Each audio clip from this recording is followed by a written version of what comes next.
Hey everyone, how you doing today?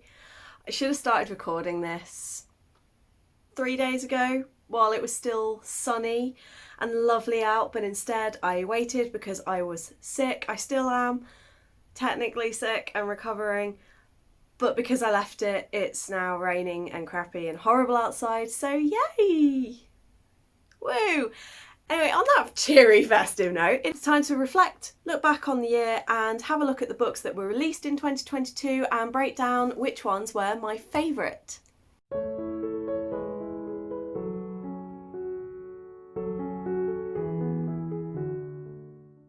As I said, I am still a little bit sick. I had a cold last week that stopped me filming and meant that my video streak was broken, which is really sucky, but I feel like I've still done pretty well at this whole Bookmas thing this year, and all but 3 of the videos that I initially recorded have now been posted, so I'm quite happy with that. But yeah, like I said, I have been sick, and so I apologise if my voice goes a little bit weird at any point in the next few days worth of videos, so please just bear with me. In 2022 there were a billion books released, not quite a billion, but you know what I mean. And I always start every year by coming up with a list of books that I'm really excited for or just have on my radar. And yeah, I didn't do so well this year at reading them. Of the currently 85 books that I have read this year, only 16 were actually released this year. And yeah, I've not been the best at that. So we're just going to have a look at each of the books, and I'm just going to go from, even though on CawPile they might not be in rank order of how I've got them now, I feel like this is where I'm at this point, looking back and looking at the list, and these are just sort of where I place the books currently. And yeah, we're going to start with number 16, which is Darling Girl by, I can't even remember the name of the author now. I read this in October, I think. It was either September, October or November. It was one of those 3. And I was so disappointed. I expected a Dark Peter Pan retelling that was going to be like suspenseful and exciting, and instead we got a very, very loose Peter Pan retelling that was slow. It was suspenseful, I will give it that, but it just didn't hit any of the marks, and Peter himself was just such a disappointing letdown for me. I just felt like the whole book could have done without the Peter Pan aspect. It was just confusing and it just didn't quite hit any marks for me. So I would say that of all of the books released in 2022, that was my least favourite. Coming up next is one that's probably going to polarise a lot of people and has in the past when I've talked about it, and that is House of Sky and Breath. Yes, I have ranked this 15 out of 16. Because it was one of, if not the most anticipated book of the year for me. Unfortunately, the writing was trashy, the sex scenes were gross, the characters became very unlikable, and the end chapter or 2 went in a direction I cannot stand. And yeah, I just didn't like it. There were a couple of characters that I still adore, like Rune. I would die for Rune. A lot of people hate Ethan. I actually really love Ethan, but I think it's because I kind of understand where he comes from. And I'm actually more interested for the next book to see what their storyline's going to do, because I just do not care about Bryce and Hunt anymore. I mean, I didn't care a lot about them in the first place, but now, definitely not. So yeah, that one's 15 out of 16. Coming in at number 14, we have the first of the books that I have in front of me, somewhere, and that is Silver in the Mist by Emily Victoria. This was kindly sent to me as an ARC from Harper 360, and I was really excited for this one because it was plugged as being asexual fantasy, and the world sounded really great and everything sounded exactly like I would have wanted it to. Unfortunately, this one again kind of hit the mark. The world building was great, but the magic system wasn't very well explained, and there's no romance in this book to even consider it an asexual book. In the entire book, there was one sentence that even hinted at asexuality, and I'm like, well, that's misleading, and I didn't really like that because I spent most of the book going, well, when's this supposed rep that I got the book for going to make an appearance. I still did really enjoy it, and I liked the characters. I loved the non-binary rep in this, and it was some really good storytelling. But yeah, the things that it was sold to me on weren't actually in the book. Then we have another book that I have in front of me, and that is Cafe con Lychee by Emery Lee. This was a bit of a whim buy. I saw it, I loved the cover, I thought it looked really cool.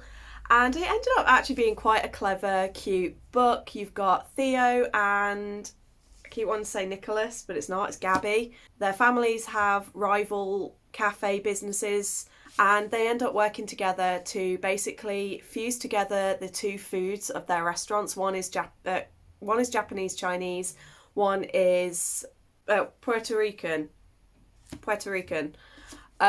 So they fuse together their two cuisines in order to try and keep the family businesses going, and it was fun. It was a great time. It was just cute. Like, it wasn't incredible, it wasn't like life-changing. There were some fantastic moments in here that had me tearing up, and I have got a few really lovely quotes from here, but on the whole, is it one that I'll probably go back and reread? Probably not, but I did have a really good time with it. Coming in at number 12, I can't show you the book because it is in a box that's going to be sent to someone because I'm gifting it to a friend for Christmas, and that is The American Roommate Experiment by Eleanor Armas. I knew that this was the same author as The Spanish Love Deception. What I didn't know until I went to write the review at the end of the book was that this was a direct sequel to that. So I kind of feel like a little bit annoyed by myself. It ebbed and flowed with me. It started off really, really, really good. Like, the first couple of pages were brilliant and had a fantastic setup. Then it kind of just became about a third of the book was just how much they found each other hot and were trying to resist letting each other know how hot they were. And it was like, oh, for God's sake. But then it got really good. And once they actually started to admit their feelings and be like coupley towards each other, it was fantastic. My video cut out at that point and it just missed. One of my books fell off the top and nearly tried to kill me. And it's a book about assassins, so I was like, that's apt. But there was one scene in the bathroom and yeah, it was hot. And this book was quite hot. So that one didn't quite make it into the top 10, but it was still a good time. Now we're coming into the top 10. Coming in at both slots 10 and 9 is My Hero Academia. I read 2 of the volumes and I just felt like, because they came straight after each other, and even though one was more impactful for me, I felt like they worked sort of towards, when I look at the other books that are coming up, I'm like, it works. And obviously I'm not going to say much because we are so far into the season, because this was like volume 33 and 34. So obviously spoilers are aplenty here. But this one was just really emotional. We got some fantastic character development, and yeah, we got to see a character in particular take the spotlight that had me screaming with joy. So yeah, it had some really good advances on it. Then coming in at number 8, we actually have a few sort of graphic novel-y bits in one go here, because coming in at number 8 is Lore Olympus Volume 3. Now, I haven't actually read the physical book, but I've been reading it on Webtoons, and I basically just looked on Goodreads to find out like what chapters were covered. And yeah, I thought the story is starting to pick up. The relationship between Hades and Persephone has gotten fantastic, and I feel like we're finally starting to actually kick into things happening, because I felt like the series was starting to stagnate a little bit, but now it's starting to pick up and things were getting really, really good. And yeah, it ended on a bit of a cliffhanger and I was like, woo! So that was really, really awesome. Technically this one was number 11, but I am not able to count today. But we also have Heartstopper Volume 4. And again, this is just one where the relationships have been established, things are going great, but this one was a little bit more emotional. It does bring in more mental health, it brings in an eating disorder, and it was the first time where I think Nick and Charlie's relationship kind of went through a bit of a test. And so yeah, I thought it was really great, but I also struggled a little bit because some of the things that were said and done I just felt were a little bit unrealistic. But then again, they are teenage boys, so what do you expect? Coming in at number 7, we have The People on Platform 5, also known as Iona Iverson's Guide to Commuting. I don't ever remember what it's called. And with this one, it just follows a group of people who commute together every single day, but they've never really spoken to each other. And there is an incident that happens where one of them chokes on a grape and is rescued by one of the others. And gradually they all start to talk and form a friendship and become like a found family. And I just love how Claire Pooley weaves all of these relationships and all these subtleties together. And then when we get to the final of the book, it's just so beautiful. And I have loved both books that she's written, and she is fast becoming a favourite author of mine, and I just had a really great time. And if you have read that and enjoyed it, I would also recommend the film This Is Christmas.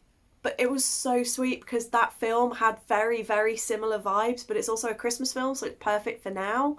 And it just had that idea again of a group of commuters coming together and becoming like a family, and I love it. It's so good.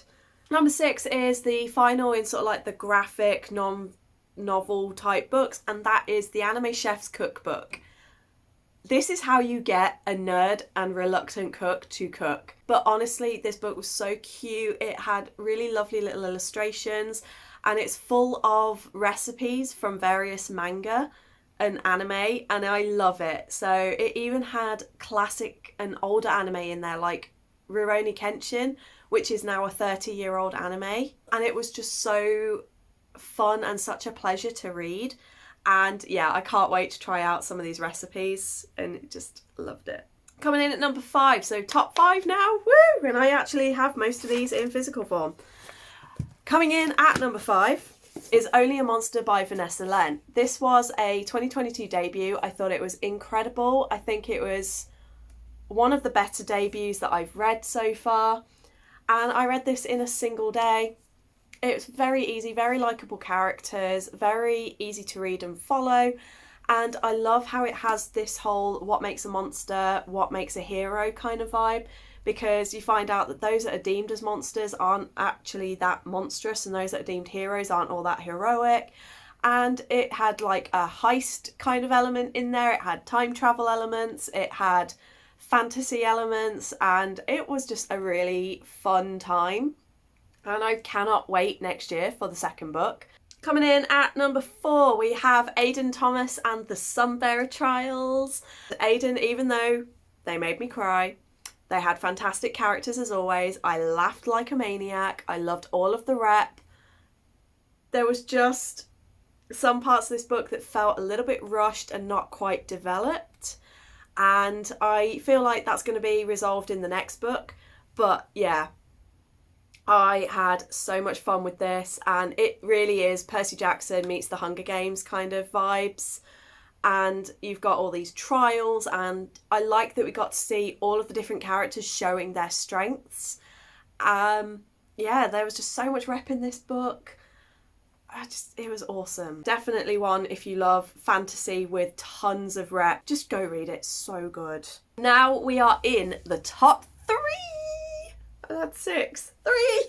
3. Coming in at number 3 is Enough by Kevin Dorman, who is our very own booktuber, Much Ado About Books. This is a novel written in verse and was my first ever novel written in verse. And this book had me crying on so many occasions. It gave me all the feels. It made me feel seen. It made me feel heard. It made me feel loved. And it made me want to just hug Kevin so much, and Saga in this book. This is following Saga, who, after being admitted into a mental health unit, is disowned by her family and basically abandoned by them. And it follows her journey through that abandonment, and it's just so beautifully written. So many of the feels that were in this were things that I felt myself. A few of the poems in here are just so gorgeous, and I now want to get them printed and put on my wall. And just honestly, if you've ever struggled with like complex family issues or mental health and thoughts of things like suicide and things, please read this. You would think after how I've just talked about that, how can it get any better? But I promise you, in different ways, it does. Like, in terms of pure emotional impact, that one is the gold of the year. However, in terms of stunning debuts that you can read in just over a day or in a day that are pretty much perfection, we have 16 Souls by Rosie Talbot coming in at number 2. Again, this one has disability rep that I have never seen written anywhere near as fantastically. It has got LGBT rep. It has got ghost rep. It has got history. Everything in this book was so good.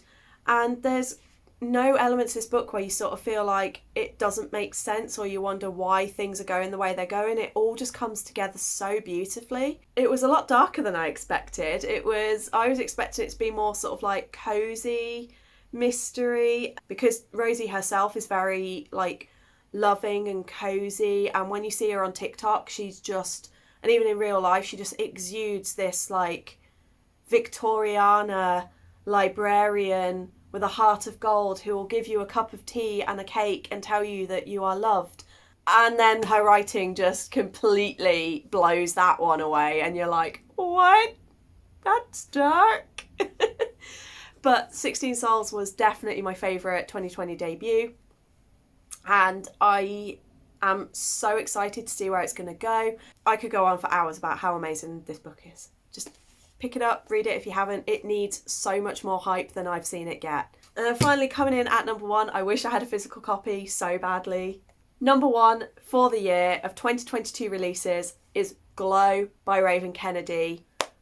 You all know I love the Plated Prisoner series. Book 4, I can't really say too much because of how book 3 ended, and also because we are 4 books in, so there's a lot of spoilers. But in this book, Auron becomes who she was always meant to be, and it is amazing to see her soar. And Slade, the way he, even when she turns around to him and is going, well, what if I decide that I don't want you and I just want to go somewhere else? He's like, that's fine, but I will still always protect you. I will still always love you. And I was just like, yes. I love this series. The entire cast of characters is incredible in this. There's surprise relationships that I thought were just too cute for words. And it had me gasping. It had me tearing up. And the very, very end, I had to put the book down because I was crying so hard I couldn't read the words anymore and had to take a break. And then I went back and finished the last chapter. It was amazing. So there you have it. Those are the 16 books that I read in 2022, and breaking down from my least favourite to my absolute favourite. Let me know in the comments what book released this year was your favourite. I will be back tomorrow with another video, so I hope you're good, I hope you're staying safe, and until tomorrow, bye!